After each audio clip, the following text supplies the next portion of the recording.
Al-Hajjaj? Al-Hajjaj is an oppressor, a tyrant, a ruthless dictator. He kills, he steals, he does this, he does that.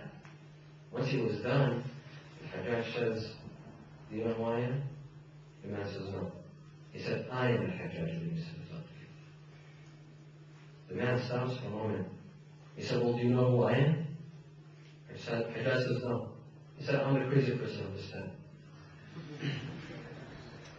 Hajjaj discovered that this person is being witty, he's being smart. He realized his essence. He took him for a fool. He thought that he was going to get a good laugh from this person. It seemed the other way around. Facing the test, facing something, his true essence came out. This man seemed intelligent.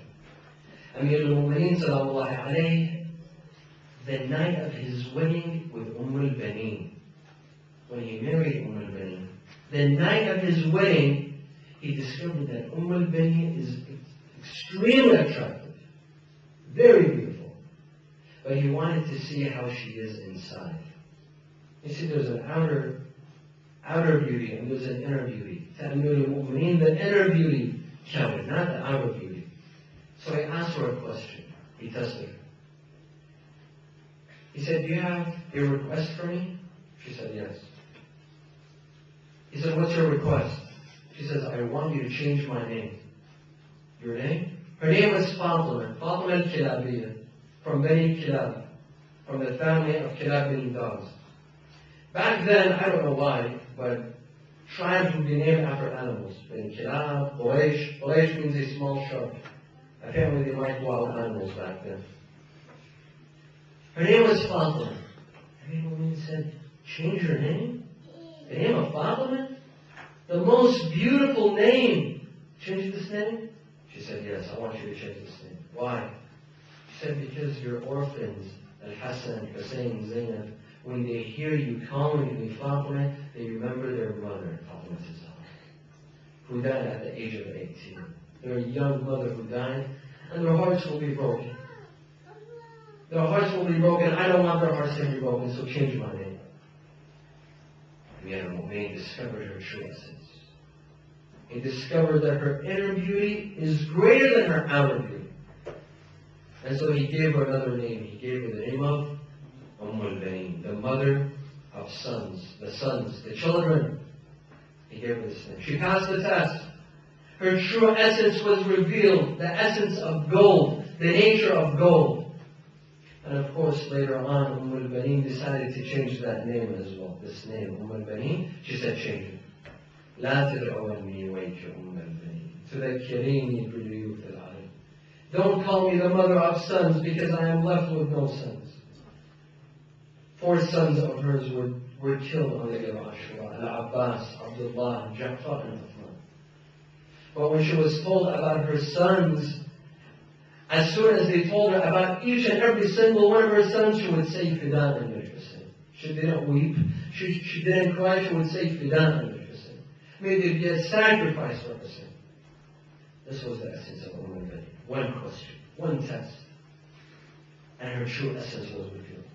Tragedies are very much similar to tests. Very much similar to these tests. In fact, tragedies and tests are synonymous. Because they reveal a person's essence. His true nature is revealed. As Zubayr ibn al-Awam was Rasulullah's cousin. He was Amir al-Mu'mineen's cousin. And he was among the first to stand and defend Rasulullah. Among the first. He defended Rasulullah. He was one of the greatest companions.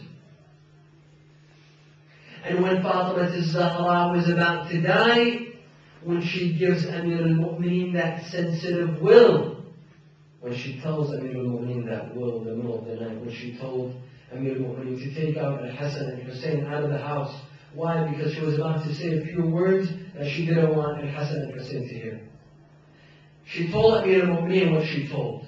To bury her at night, not to cover her body, not to let these people participate in her funeral, not to expose her grave to anyone. She tells Amir al-Mu'mineen that if you are not willing to carry out my will, I will tell Zubayr.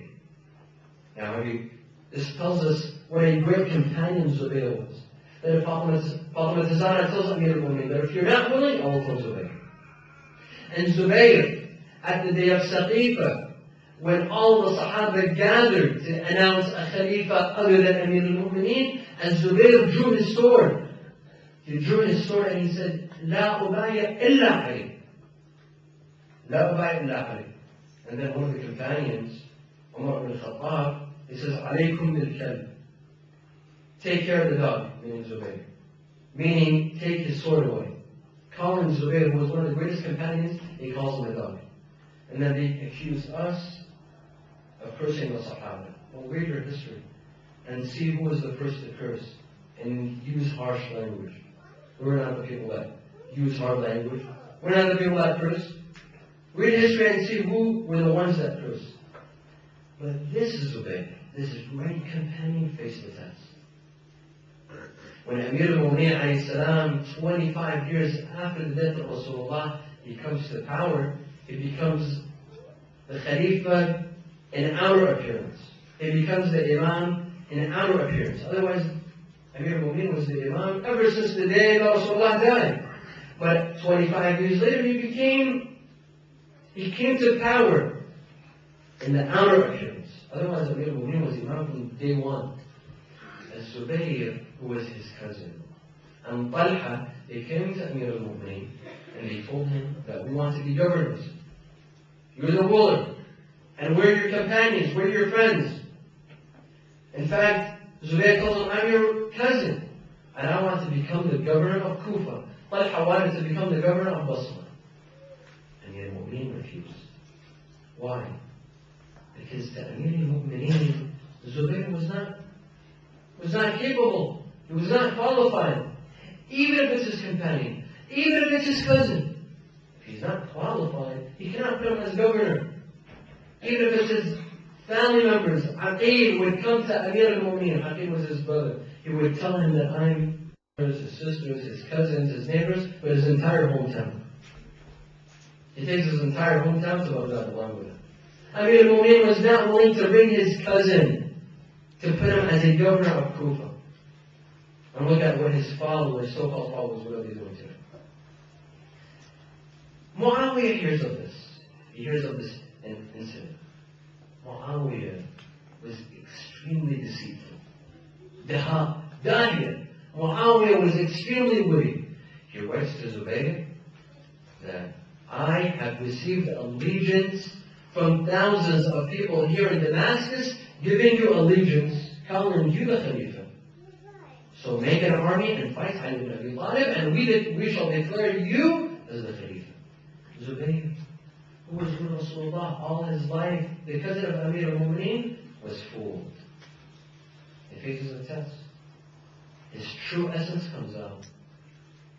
And indeed, Zubayr decides to fight Amir al-Mu'minin in the battle of Jamal, along with Talha and along with Aisha al-Baneen. They come to fight Amir al-Mu'minin at the battle of Jamal. And at that battle, Zubayr dies.